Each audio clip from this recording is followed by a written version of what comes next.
Hey guys, Desolate Magic here with a quick update about Strixhaven. You know how they got these beautiful mystical archive cards?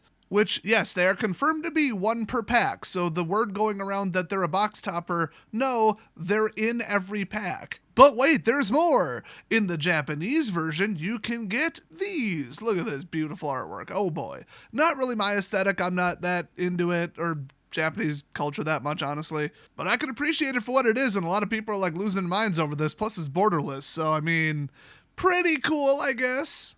So you might be thinking, oh my gosh, it is ridiculously hard where I live, either in America, Europe, or really anywhere, to get the Japanese product, because a lot of my distributors won't even stock it, which means my stores don't even stock it, which means I have to pay some horrible international, importer or, pay international shipping or something.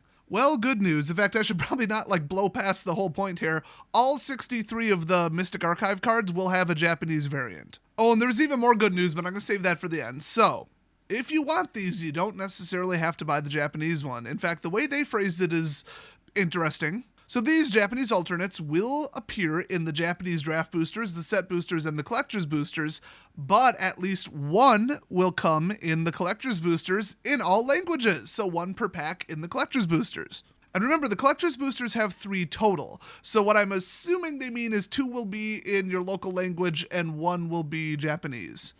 I mean, they could have made it a 4th card, I just feel like they would have phrased that differently. But get this, in the Japanese draft and set boosters, the Mystic Archive cards and the Japanese alternate art versions will appear at equal rates. So you've got a 50% chance of getting the alternate and a 50% chance of getting the regular art, but I would assume in the Japanese language, because all of these Mystical Archive cards are localized. I mean, once again, they didn't make that 100% clear. Maybe if you don't pull the Japanese alternative, you'll pull an English one out of a Japanese booster, but that would be odd considering they're making these in 14 languages or something. Now, this is where it also gets weird because this is their own translation, so they made sure that this was correct. Just kidding, it's Wizards of the Coast we're talking about. They don't even make sure that their D&D books make sense when they're translated. But it says, there is one additional note. Both the regular and Japanese versions of the Mystic Archive cards will come in foil. So just, that's it. They're all foil, I guess.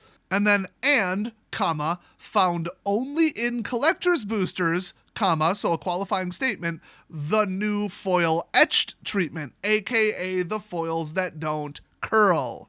Huge news. I bet some people are like, yes, a non-curling one that looks even better. And other people are like, oh my God, you're now holding this in front of us as oh, you want the one that doesn't suck? Buy the most expensive product.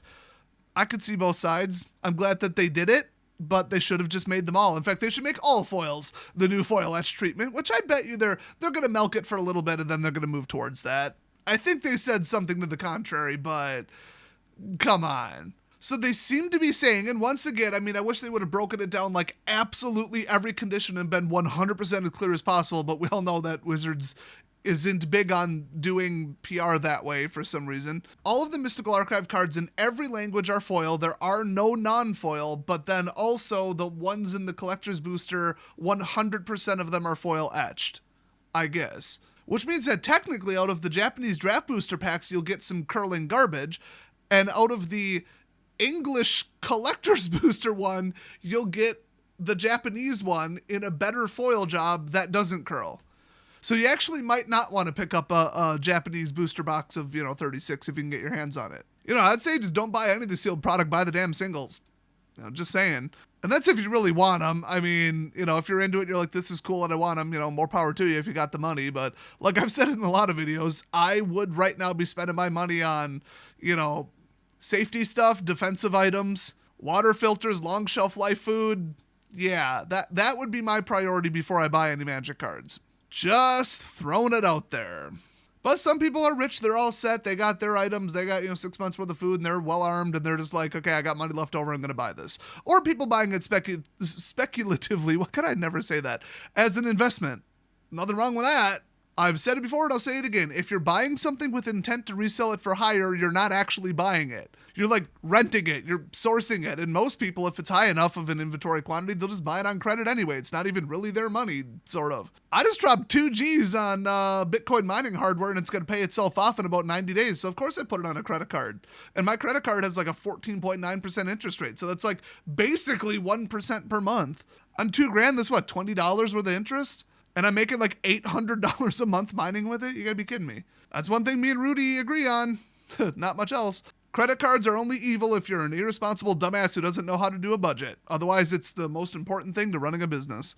So yeah, I mean, would I pick these up as an investment? There is not going to be that many of these floating around, especially in other countries. I'd say yeah. The problem is they're kind of like so obscure that if you try to sell them 5 years from now, who's going to be looking for them? You know, you'd almost have to like pay or coerce some famous person to mention them on a blog or a YouTube video or something to drum up demand all of a sudden so you can liquidate yours. I mean, there's always buy listing. You can just sell it to like Channel Fireball, Card Kingdom, Troll and Toad, whatever. But you're going to get 60, 70%. So a 30% loss right off the bat, no matter how you liquidate it, that ain't good. But then again, you sell it on eBay, you're going to lose 13%. So when it comes to picking these up as an investment, because I know that's a lot of people's angle, which is why I wanted to mention it in this video, it's rough and that money is going to be tied up for years. I don't see these skyrocketing 3 months later like some other products do. The big thing is when you know there's going to be high demand, like higher demand than supply of anything, Nintendo Wii's, PS5s, I mean, the Nintendo Classics, graphics cards, back a while ago, SSDs, 2012, hard drives.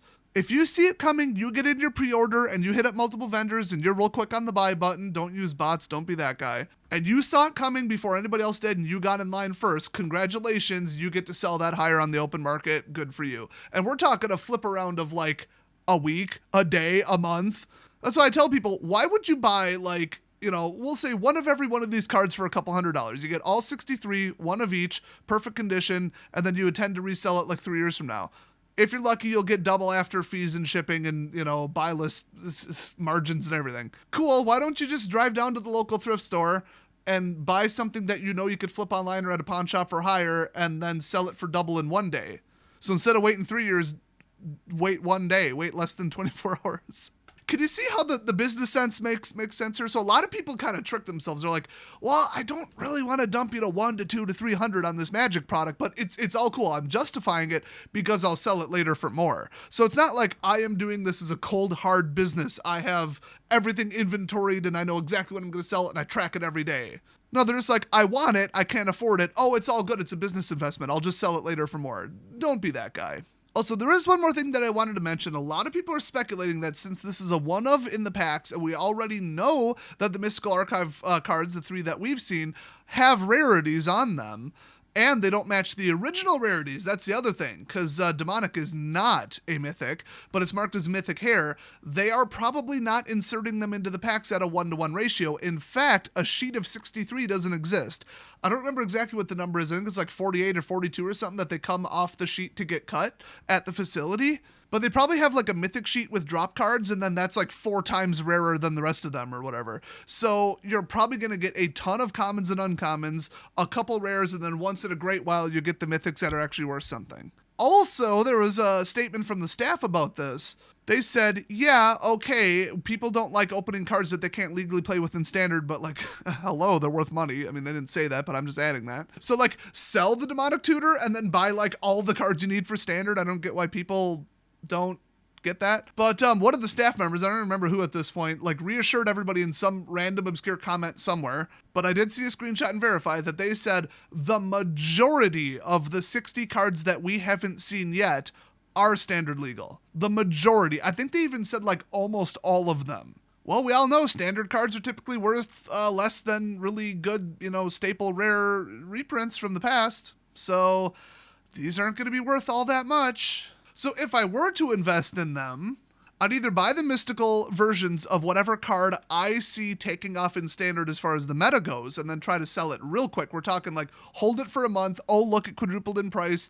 This is the new Verdant Gearhulk or Cataclysmic Gearhulk. God, that card went up and down between $10 and $30 about 8 times. That's always my example about buying low and selling high. You could have made so much money on that card by picking up like 30 of them every time it dropped and then selling them every time it went up. Like every time a new set came out, it spiked and then people adapted and it went down. Like for the next like 4 or 5 sets, it was unreal. But if you could predict it, if you know what card in Standard is going to go up and they made it a mystical card, pick that one up. You always want to pick up the most expensive one or the lowest one. You never want to go in the middle. Some people are just like, I just need it to play. I'm going to buy the paper card because it's going in my deck. I don't need the fancy one. And other people are like, I always buy the fancy one. Why would I not want the top one? I got the money. And then the demand for like something in the middle, like the regular art but foil, that would be like in the middle. Forget it. It's you're never going to clear that, especially with it curling. So I wouldn't just say I'm buying, 10 play sets of all these or whatever, and I'm going to sit on them. I'd say be very selective because a lot of them are going to be standard cards. And if you can predict, oh no, this is going to be hot. This is for angels. This is for clerics. This is for green stompy, card draw. How are they pricing this at $2 or $3? That's a $10 card. I'm going to pick up 50 copies of it. Then I would recommend, that's how I would attack this product if I was going to be a singles investor. Otherwise, I wouldn't touch it. I just generally don't trust flipping Magic cards, because when I see something good, I go hard. I mean, I'm on it. I very aggressively attacked, the last product would be Ultimate Masters. I think I dropped either $14,000 or $18,000 on it, and I made about $4,000 profit. I knew that it was going to be hot. I mean, it's just, it was so obvious from the couple cards we saw, I think a couple leaks, and then their descriptions of it. I said they're not going to make the same mistake third time in a row. And if it's like the big send-off, whoop-de-doo, whatever, actually, no, I think I'm thinking of Double Masters. I don't remember which one came first, which one was right after the 2 failures, but one of the 2, I dumped almost every single bit of pretend credit money that I had on my credit card as an available balance into that product, flipped it, paid it off, and ordered more. I mean, when the time to strike is there, you go big when you're confident, especially if something has already worked and you feel like you haven't already missed the bus on it. But as far as these go, I mean, mid to long-term investment, not too bad. I don't think it's the hottest thing ever. I think that somehow trying to secure a good, reliable place in line for a good reprint set or a really hot product that people are interested in. If they announce Conspiracy 3, I mean, Conspiracy 2 made money.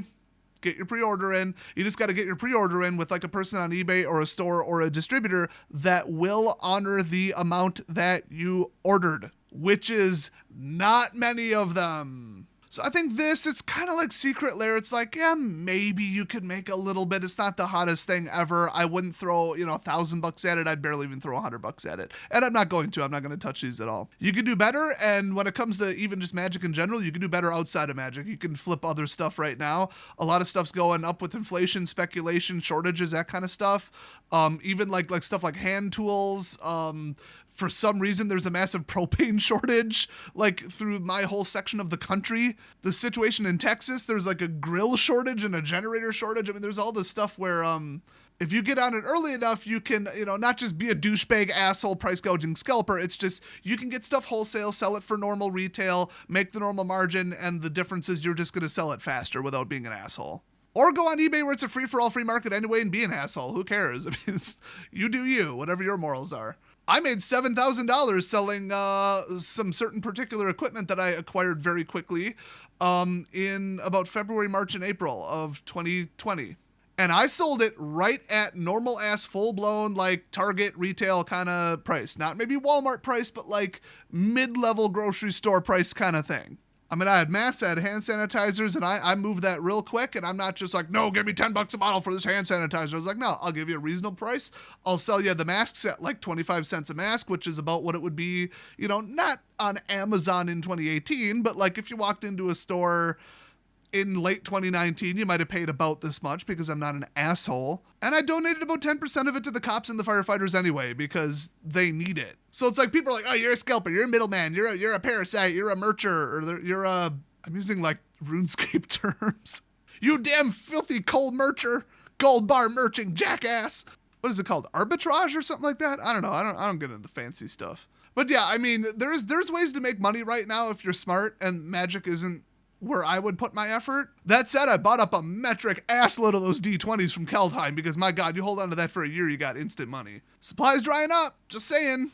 But yeah, from an investment standpoint, I'd give this like a solid 6 out of 10. It's not the worst I've seen, but it's not the best. And just Magic as a whole, I'd give it about a 6 out of 10. I don't have a lot of confidence in the future of the game, which that's an overriding thing to consider when it comes to all investments. At this point, if you're somebody who owns like $5,000 worth of Magic cards, especially ones not in decks, I would start liquidating the vast majority of them right now, because the game is deeply in trouble of crashing badly. Like, deeply. Not just because of COVID, but because of the recent actions and bannings and bad corporate PR and all this other crap. So that's your business and MTG finance spin on this, along with the announcement. Hopefully you got some good information out of this. If you did, leave a big old like on the video. That's always appreciated. It's good to up the visibility of these, especially these days. Can't get crap reviews these days. And because of that, don't forget to check out my other channels, EST Emergency Survival Tips and Desolator Gaming. And if you like memes and shit posting, Desolator Magic 2, Magic and Memes is the name of my other channel. And if you saw my face reveal video, you know the name of my 4th channel. I gave it away at the end, which nobody watched till the end. What crap is wrong with you guys? Anyway, thanks for watching this video at least, and I'll see you guys next video.